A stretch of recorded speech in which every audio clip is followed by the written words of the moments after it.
And the gentleman over there in the dark blue shirt? Yeah. I'd like anyone to talk about what the founders intended. The founders set up a republic, not a direct democracy. They intended that the candidates for president would campaign everywhere, big states and small states. One of the most contentious things at the start was this squabble between the big states and the little states. And that's part of the explanation for the creation of the Electoral College in the first place. If we go to this, if I understand what you said, Sarah, if we go to this direct thing, what's going to happen to our republic? Just like Trent, just like he said, Rahm Emanuel and the rest will simply concentrate in a few big cities, and they won't go out to Iowa, and they won't go out to South Dakota, and they won't go out to Nevada, and they won't go out to Colorado, etc. What happens to states' rights and the importance of the states? And what happens to the vote and the sense of the vote in the case of an individual? Just look at what happened in Florida in 2000. Should we The vote was the question?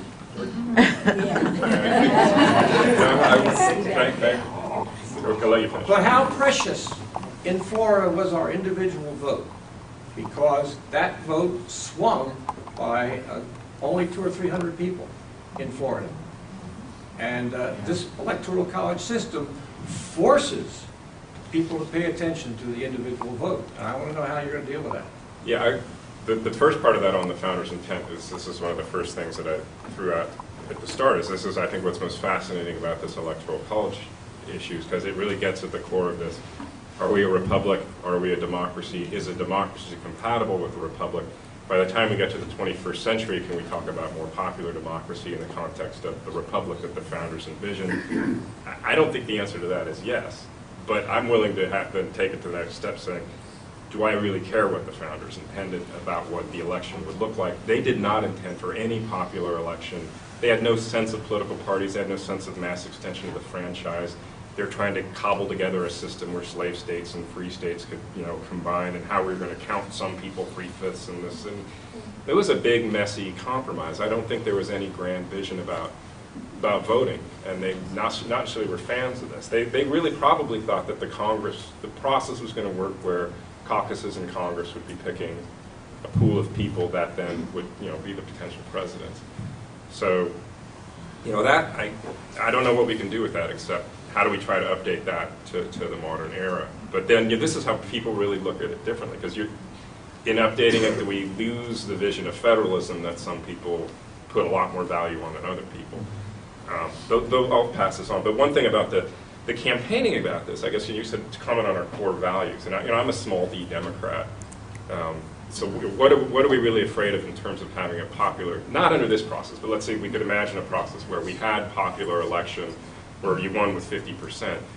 How would I run a campaign? You got to get as many voters out as you can. You got to get a majority under, hopefully a majority. Like right now we have a system, you can win with 43%. Are you going to get more fringe candidates that can win with 43% than would be able to win with 50, or would have to get 50%?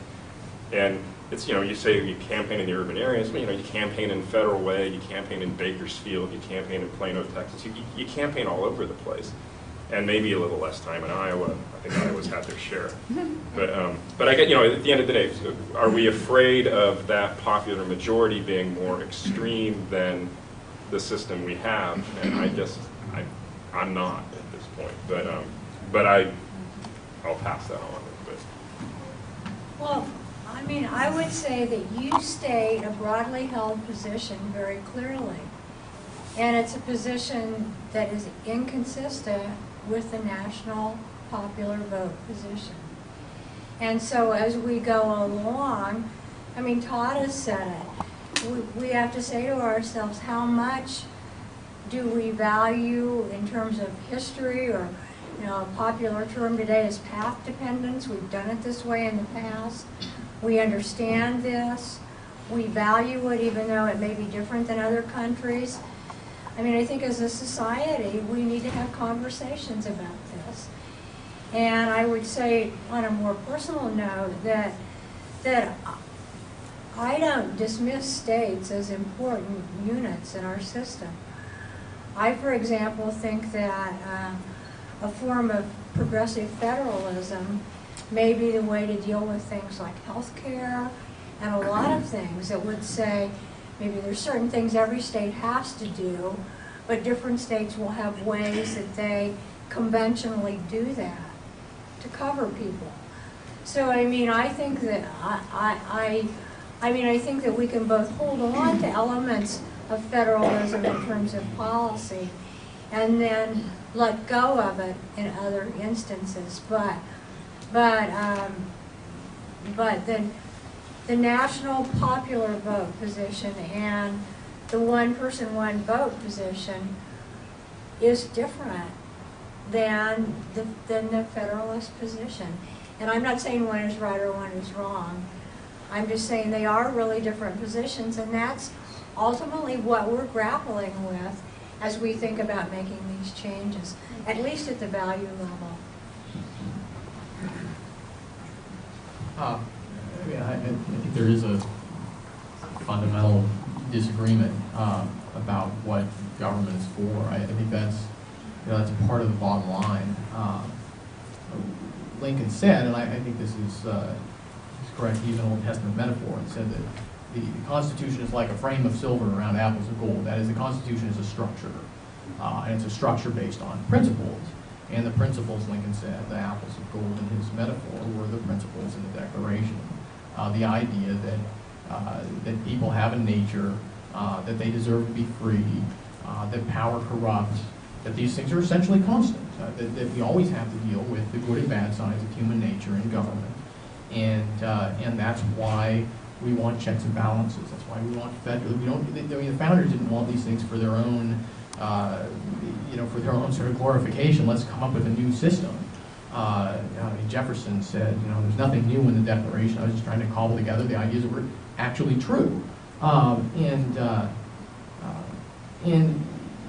There has always been another view. Before the founding, it was called divine right of kings, and after the founding, it's called Hegelian historicism, that says that there is a group of people who are designated to rule either by the hand of God or by the fact that they are experts. They are more progressed than everybody else. And if you believe that there's a group of people you can find who are more progressed than everybody else, like Hegel did and like Woodrow Wilson did, then government looks very different. And good intentions matter a lot more because there's nothing inherently preventing you from achieving your good intentions. There's no problem in human nature that can't be solved through eugenics or better government processes or something. Good books to read. Daniel Lazare, what's his book called? The Frozen Republic, or there's a great book by a progressive written in '96 about how the Constitution is holding us back. How the founders saw the Constitution as an anchor, preventing us from doing certain things, and this Lazare argues that that's a terrible thing. I think a good